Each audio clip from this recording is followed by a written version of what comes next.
We're joined for the first time by Assemblywoman Heather Simmons, who represents New Jersey's 3rd legislative district. Where is that, Assemblywoman? You represent most of Gloucester County, all of Salem County, and the western side of Cumberland County. That's in South Jersey. I'm recording all the way up in North Jersey. Assemblywoman, are we still one state? I just want to make sure we're all together in one state. We are absolutely one state. I'm really proud to be the voice for a big chunk of southern New Jersey in Trenton. But in my first term, as I've gotten to work with my colleagues in Trenton, I can assure you we are one state. Talk about your top legislative priorities, please. My top legislative priority right now is menopause. Steve, I've been working on a package of bills focused on making sure that all perimenopause and menopause treatments and approved services are covered by all insurance carriers in New Jersey. And to go along with that, making sure that providers have access to education because for too many women, they are misdiagnosed, disbelieved, misunderstood in terms of the symptoms that every single woman over the age of as young as 35 will present with during the course of their lifetime. What are the implications of not being where we need to be as a healthcare system with women who are perimenopausal or experiencing menopause, please? Well, if you look at the statistics nationally, there are billions of dollars lost every year due to absenteeism by women who are unable to perform their job duties. And when we take it from that and we look at interpersonal relationships and mental health and their ability to be their best selves in their community, anecdotally, the implications are much, much worse than that. From a medical perspective, I've been working with ACOG, the American College of Obstetricians and Gynecologists, on this.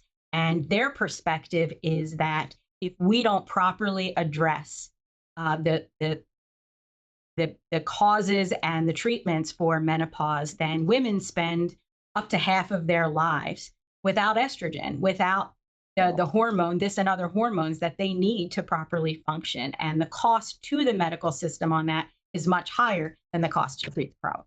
You know, when we talk about cost, I want to switch gears and talk about affordability. Obviously, affordability a major issue in this campaign for governor. There'll be a new governor in New Jersey taking office in January of 2026. Do you believe the issues of affordability in our state are any different in the southern part of the state versus where I happen to be up north? And if so, what are they? Well, if we look at the issue of energy affordability as one example, Sure. I would say that the issues in the southern part of the state, as in a number of other issues, is much higher because there simply isn't the capacity here. There isn't the capacity statewide, but the capacity issue here is much greater than it is Capacity for for power. because Because there just simply isn't the capacity present right now for the industries to come in and grow here. If there's going to be growth in New Jersey, the growth is going to happen in the southern part of the state. are you saying that because there is land there, there is space there, there's opportunity there? All three, all three. What we don't have here is investment, right? Investment in education, investment in transportation, investment in healthcare, investment in workforce development. So when you say what's the difference in affordability between the North and the South, the difference is a difference in opportunity.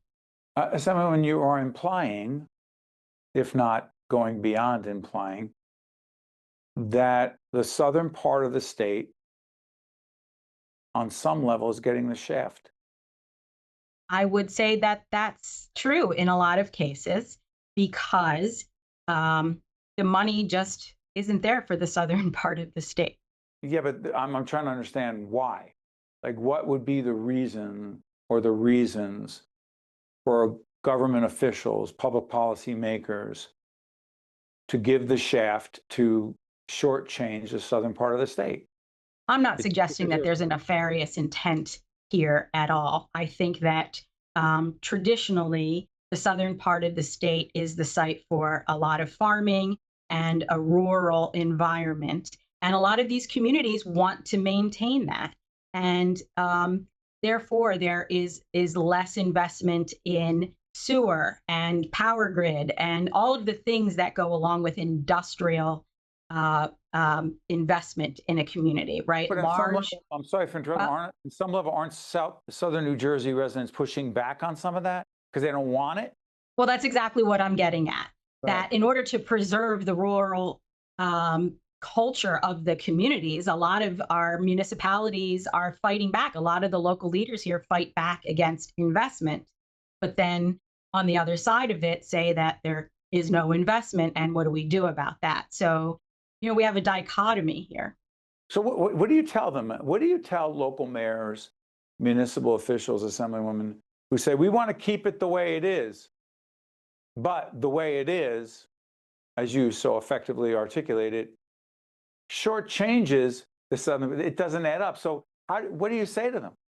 Well, I think there are a couple of things. I think, first of all, we really need to look at the way we do master planning on a municipal and a regional basis. I think that there are tools, and I have a bill out there that calls for this, to provide tools for regional economic development planning so that the municipalities maintain control to say, okay, we want to limit the amount of industrial investment that takes place here because of our rural environment, but we want to identify the right places for industrial investment. And on the other side of it, we need to work with the educational institutions in southern New Jersey on things like workforce development, right? So when we're talking about bringing in industry, we want to make sure that the workforce in southern New Jersey is prepared to take those jobs, and that we're not importing people from Delaware and southeastern Pennsylvania to do those jobs. Before I let you go, to what degree have you communicated to the Democratic nominee for Governor Mikey Sherrill, Congresswoman Sherrill, about these issues? I have left her a voicemail. I'm excited to hear back from her, and I'm excited to work with her as we go through this election. South Jersey is poised to be a part of the state and the Democrat Party throughout the state, and I'm excited to work with her. Yeah.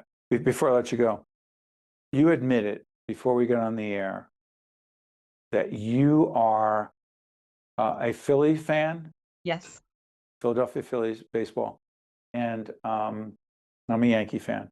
And you also said you're a Philadelphia Eagles fan. The Fly Eagles true. Fly thing. Is that real? Does people care about the Fly Eagles Fly song? Absolutely. It is probably one of the most popular songs that you hear in my part of the state.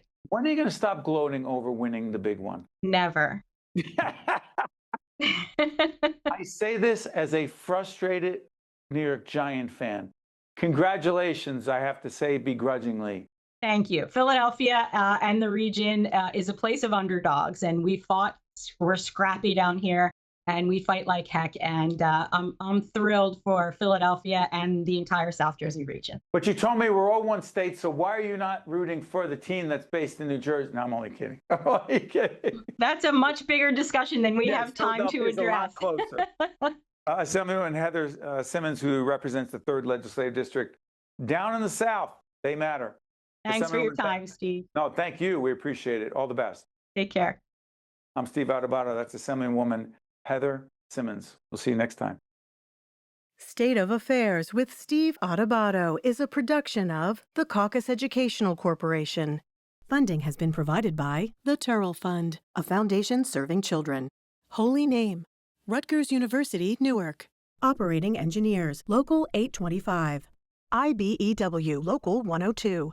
Delta Dental of New Jersey. Eastern Atlantic States Regional Council of Carpenters. Valley Bank. And by the New Jersey Education Association. Promotional support provided by CIANJ and Commerce Magazine. And by bestofnj.com. Healing is never just about medicine and technology. It has to go further than that. It has to combine science with humanity. It has to be our best medicine, combined with large doses of empathy, kindness, dignity, and respect. It has to be delivered by people who love what they do and who they do it for. Holy Name. Great medicine. Sole purpose.